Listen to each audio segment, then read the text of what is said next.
Greetings everyone and a very warm welcome to this news hour with the news. I'm Shfaraulako and do stay with us. The President of the Ethiopian Islamic Affairs Supreme Council, Grand Mufti Haji Umar Idris, has extended his best wishes to all Muslims over the 1496th Al-Mawlid Al-Nabawi holiday on Monday.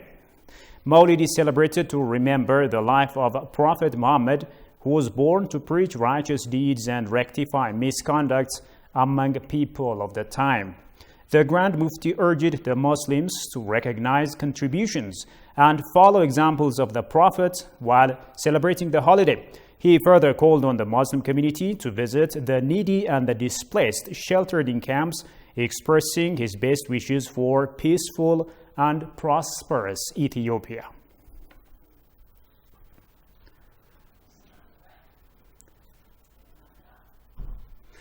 Meanwhile, Prime Minister Abiy Ahmed has extended his best wishes for all Ethiopian Muslims upon the 1496th celebrations of Al-Mawlid Al-Nabawi. The Premier called upon the faithful to fulfill the moral values that the Prophet lived for to emancipate all human beings.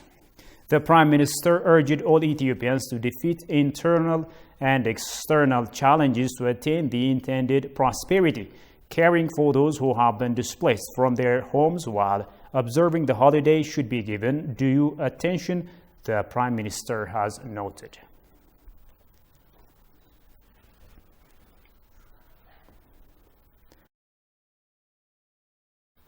Now, African countries have the wisdom and mechanisms to solve conflicts without foreign interference. That's according to Gambian Foreign Affairs and International Cooperation Minister Mamadou Tangara. Algerian Foreign Minister, for his part, vows that his country will do its best to make the Arab League treat the issues of the Grand Ethiopian Renaissance Dam with impartiality in its chairmanship this year. Kasaun Chane presents Anna's dispatch as follows.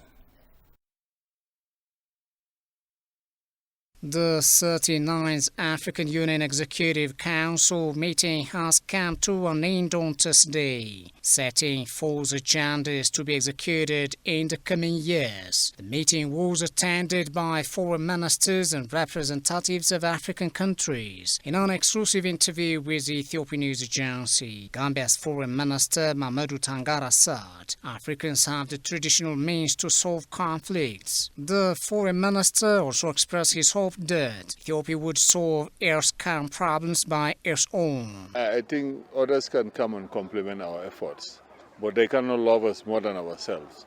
So it's important for Africans to take the driver's seat and resolve our issues. We know our issues more than anyone.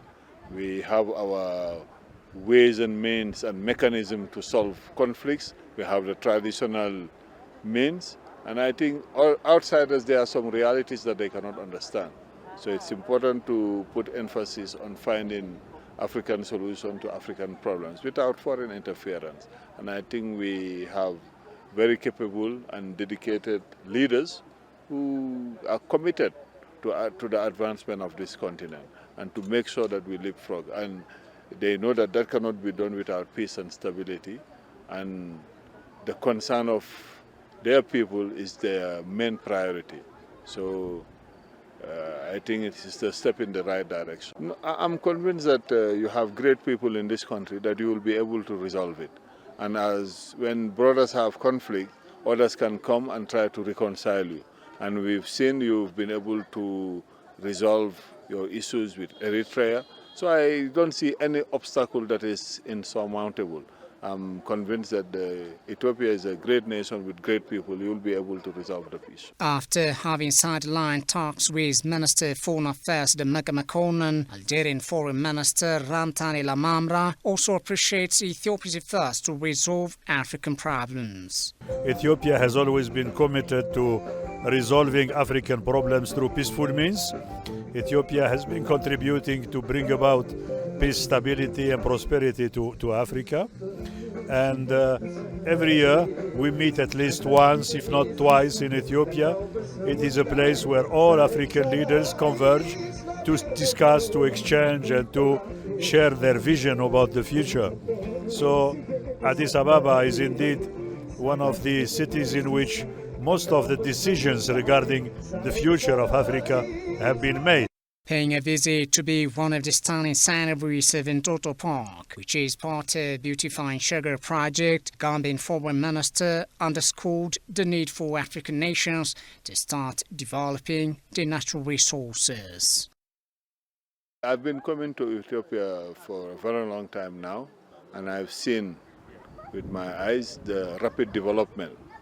And I think all the leaders of this country have to be saluted for the great progress and the evolution, the positive evolution of this country.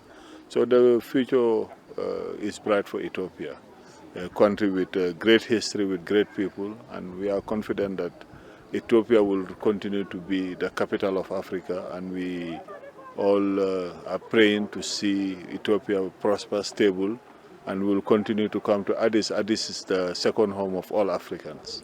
Excellent, excellent. We've signed a number of agreements that are to be implemented, and I think our technicians have the responsibility to translate all those agreements signed into concrete realities by having interaction. We were planning a joint commission, but the COVID came and disrupted the whole world. But I think things are getting back to normal. We'll make sure that we take the relationship between Ethiopia and the Gambia to higher heights. Well, I think it's a bright future ahead. We just need to grab the opportunity, and the technician will sit and chart the way forward and see what are the areas of priority and see which area can be of benefit to the two countries, and I am sure we can learn from it. The foreign minister has also expressed hope that bilateral relations between Ethiopia and Gambia will expand to a higher level through enhanced cooperation. Now, the AUC chair has voiced concerns of major continental threats for the realization of regional integration in Africa. This came at the third media coordination meeting Saturday in the presence of heads of state and government of the African Union. Haptamo Shagri has more on that. Systematically support the regional initiatives according to the principle of subsidiarity. In the third mid-year coordination meeting, head of state and government African Union have discussed and passed various decisions today. In the webinar meeting, the chairperson of the African Union Commission, Musa Faki Mahamat, expressed continental major twists to realize regional integration in Africa. Health, political, security, economic issues compounds the problem of regional integration in Africa. Excellency, ladies and gentlemen, the period of crisis are appropriate opportunities for the organization of integration. According to Musa, the African Union Commission is trying to solidify ties with other institutions to realize continental agendas. The European Union, towards its progress towards integration, has always been progressing after moments of crisis.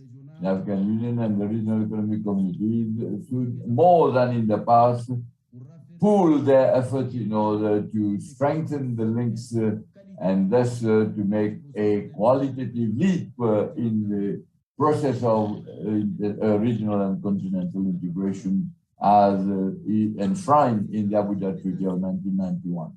The chairperson of the African Union, Felix Tshisekedi, for his part said the COVID-19 pandemic is slowing down the regional integration between African member states. According to Felix, African countries have been undertaking good response to control the spread of the pandemic as well as negative impacts. We recognize that although COVID-19 has slowed down integration, Africa has yet to record good results in light of this pandemic. And we need to establish a specialized unit to monitor the progress.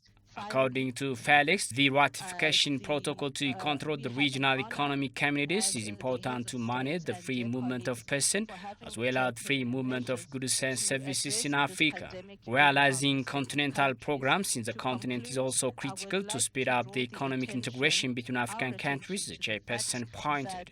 In this regard, the ratification of the protocol of the Treaty on the Establishment of the Regional Economic Communities on the free movement of persons, the right of establishment, right of residence, and the establishment of a customs union depends upon priorities while welcoming the entry into force of the AFCFTA.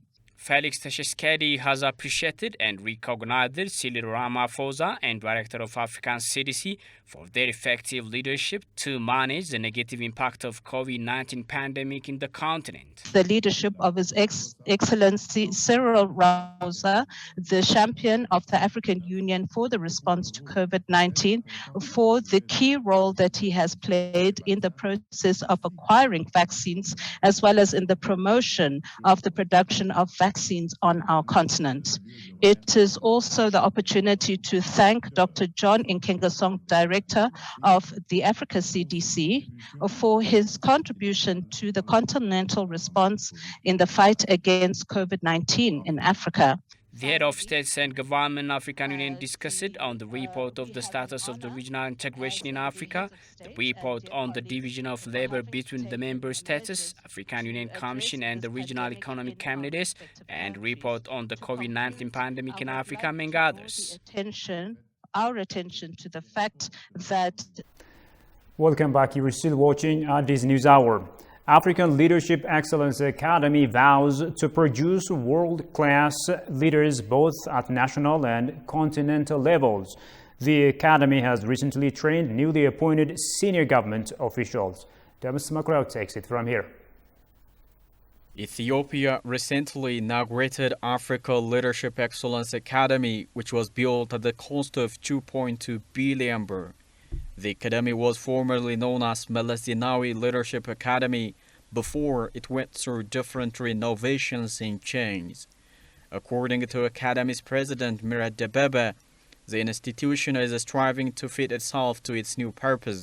ይህ የአፍሪካ የአመራር ልህቀት አካዳሚ ወይም አፍሪካን ሊደርሺፕ ኤክሰለንስ አካዳሚ ያው እንደ ስሙ አንደኛ ልህቀትን Africa Leadership Excellence Academy, as its name suggests, works at a continental level to develop world-class leadership. We will therefore train all leaders from all walks of life to develop an exclusive leadership capacity. In doing so, we may train government executives, legislatives, and judiciaries on top of private sector leaders. Africa Leadership Excellence Academy has been designed to produce skilled leaders as part of Ethiopia's vision for prosperity.